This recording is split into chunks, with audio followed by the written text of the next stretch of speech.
The wagon rattled over stones that felt sharp enough to split bone. Eliza Brennan gripped the wooden seat beneath her, fingers aching, and watched the valley open up ahead like a mouth she'd be swallowed into whether she wanted it or not. Behind her, everything familiar grew smaller until it vanished in the dust. Her aunt's letter had been brief. A position has been arranged. You'll work for Mr. James Holloway outside Crestwood. He needs help with his children. You leave Thursday. No questions asked. No choices given. Just instructions delivered like a bill that had come due.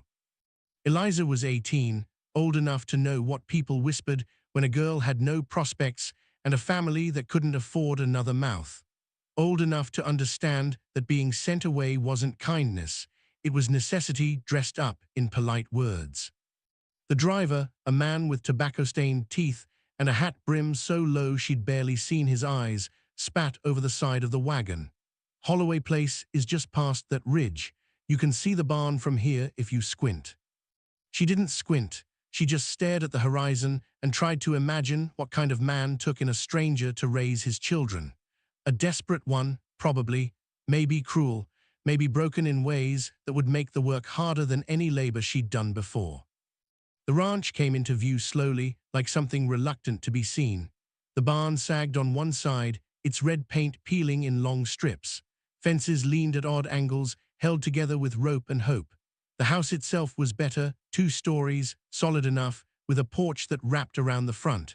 But the whole place had the look of something slipping, like a man trying to hold water in his hands. The wagon stopped. Eliza climbed down before the driver could offer help, her boots hitting the dirt with a soft thud. She smoothed her skirt, felt the weight of her single bag in her hand, and walked toward the porch. The door opened before she reached it. He stood there, tall and lean, shoulders broad beneath a faded work shirt. His face was weathered, creased at the corners of his eyes like he'd spent too many years squinting into the sun. Dark hair, streaked with early gray at the temples. He didn't smile. "Miss Brennan." His voice was low, careful, not unfriendly, but not warm either. "Yes, sir." "James Holloway." He stepped aside, holding the door open. "Come in." The house smelled like coffee and wood smoke. The front room was simple, a fireplace, a table with mismatched chairs, a sofa that had seen better years. Everything was clean, but there was a plainness to it, like no one had bothered with comfort in a long time. 3 children stood near the table, watching her with wide eyes. The oldest was a girl, maybe 10, with dark braids and a serious expression that made her look older. The middle child, a boy, couldn't have been more than 7, thin and fidgety, his hands shoved into his pockets. The youngest was a girl, 5 or 6, clutching a worn cloth doll against her chest. "This is Sarah," James said, nodding to the oldest. "That's Ben, and the little one is Lucy." Eliza offered a smile. "Hello." Sarah didn't smile back. Ben kicked at the floor. Lucy buried her face in her doll. James cleared his throat. "They're not used to strangers." "I understand." He looked at her for a moment, like he was trying to decide something. Then he gestured toward the hallway. "Your room's upstairs, second door on the left. I'll show you around once you're settled." She nodded and carried her bag up the narrow staircase. The room was small but clean, a bed, a dresser, a window that looked out over the valley. She set her bag down and sat on the edge of the mattress, feeling the exhaustion settle into her bones. This was her life now, a stranger's house, a man she didn't know, children who didn't want her here. She pressed her palms against her knees and exhaled slowly. Then she stood, smoothed her skirt again, and went back downstairs. The work was harder than she'd expected. Not the cooking or the cleaning, those were familiar enough, but managing 3 children who looked at her like she was an intruder, that was something else. Sarah barely spoke, answering questions with nods or shrugs. Ben ran wild whenever he could, disappearing into the barn or down to the creek, forcing Eliza to chase after him. Lucy cried at night, soft sobs that echoed through the thin walls. James worked from dawn until dark, fixing fences, tending cattle, chopping wood. He came in for meals but said little, his presence heavy and quiet. He wasn't unkind, he just wasn't anything. At first, Eliza thought he resented her, but after a week, she realized it wasn't resentment. It was something deeper, grief, maybe, or exhaustion so bone-deep it had hollowed him out. One evening, after the children were in bed, she found him on the porch, sitting on the steps with a cup of coffee in his hands. The sky was bruised purple, stars beginning to prick through the fading light. She hesitated, then sat down a few feet away. "They're asleep," she said quietly. "Good." Silence stretched between them. Eliza picked at a loose thread on her sleeve. "How long has it been," she asked, "since their mother passed?" He didn't answer right away. When he did, his voice was rough. 2 years. Fever took her in 3 days. "I'm sorry." He nodded but didn't look at her. Sarah remembers her the most. Ben pretends he doesn't care, but he does. Lucy was too young. She doesn't remember much. Eliza watched the way his hands gripped the cup, knuckles pale. "They're lucky to have you." He let out a short, bitter laugh. "Don't know about that." "They are." He turned his head then, meeting her eyes for the first time in days. There was something raw in his gaze, something that made her chest tighten. "You don't have to stay," he said, "if this is too much." "I'm not leaving." "Why not?" She thought about the answer, about her aunt's cold letter, the empty space she'd left behind, the way she had nowhere else to go. But she didn't say any of that. "Because they need someone," she said simply, "and so do you." He looked away, jaw tight, but he didn't argue. Weeks passed. The rhythm of the ranch became familiar. Eliza learned to anticipate when Ben would try to sneak off, when Sarah needed space, when Lucy needed to be held. She learned the way James took his coffee, the way he favored his left leg after long days, the way he looked at his children with a longing so fierce it hurt to witness. And slowly, something shifted. Sarah started helping with supper, standing beside Eliza at the stove, asking quiet questions about spices and timing. Ben stopped running as far, lingering closer to the house, building stick forts in the yard where Eliza could see him. Lucy started calling her Miss Eliza instead of hiding behind furniture. James noticed. She could tell by the way he watched her sometimes, his expression unreadable but softer than before. One afternoon, she was in the barn gathering eggs when she heard footsteps behind her. She turned to find James standing in the doorway, hat in hand. "Need help?" he asked. "I'm almost done." He stepped inside anyway, leaning against a post. "You're good with them." "They're good kids." "They weren't before you came, not really." Eliza set the basket of eggs down, brushing straw from her hands. They just needed someone to see them. "And you see them." It wasn't a question, but she answered anyway. "I do." He moved closer, just a step, but it felt significant. The barn was dim, dust motes drifting in the shafts of sunlight. She could hear the horses shifting in their stalls, the distant call of a hawk. "I see you too," he said quietly. Her breath caught. "James." "I know I shouldn't say it. I know you're here because you had nowhere else to go. I know this isn't," he stopped, shaking his head, "but I can't keep pretending I don't notice. The way you are with them, the way you make this place feel like a home again." Eliza felt heat rise in her cheeks. "I'm just doing what I was hired to do." "No, you're doing more than that." She didn't know what to say, didn't know how to name the thing that had been growing between them, slow and quiet and inevitable. Before she could speak, Lucy's voice rang out from the yard, calling for her. The moment broke. James stepped back, clearing his throat. "I'll let you get back to it." He left the barn, and Eliza stood there, heart pounding, the basket of eggs forgotten at her feet.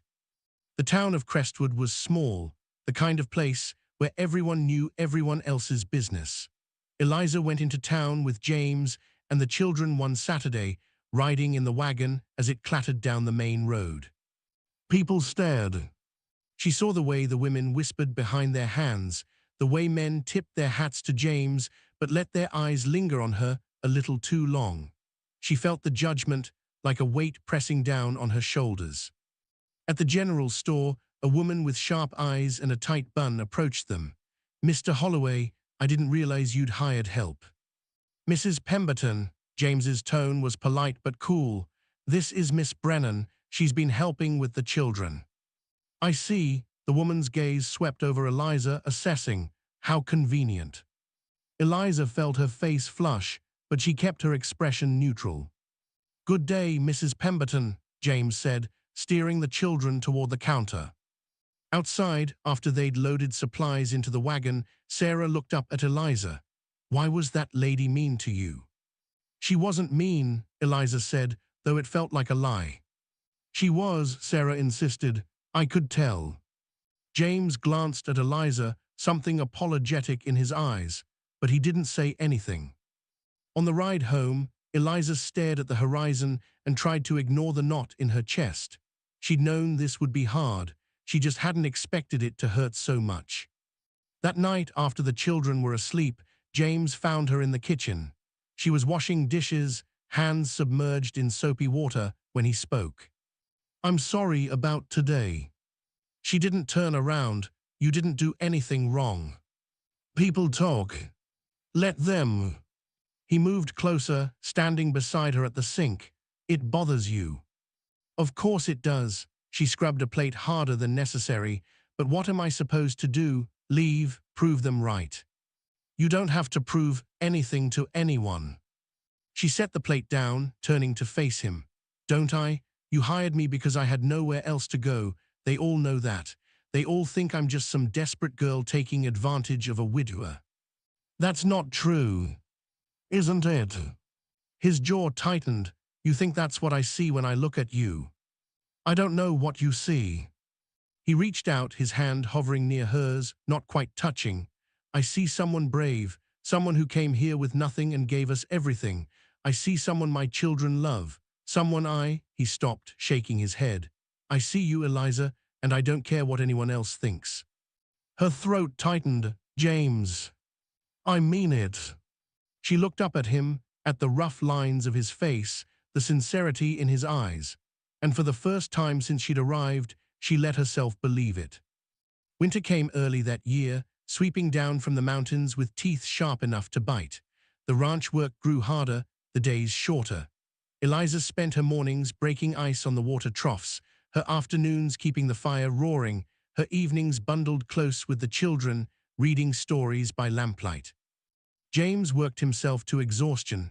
She could see it in the way his shoulders sagged, the way his hands shook when he came in from the cold. One night, he collapsed into a chair by the fire and didn't move for an hour. Eliza brought him coffee, setting it on the table beside him. "You need to rest." "Can't, too much to do." "James, I'm fine." He wasn't. She could see the strain in every line of his body, but she didn't push. The next morning, she woke to find him already outside, chopping wood in the pre-dawn gray. She pulled on her coat and boots and went out to join him. "What are you doing?" he asked, frowning. "Helping. You don't need to." "I know." She picked up an armful of split logs and carried them to the pile. "But I'm going to anyway." He watched her for a moment, something unreadable in his expression. Then he went back to chopping. They worked in silence, side by side, until the sun crept over the ridge and painted the valley gold. The turning point came in late January.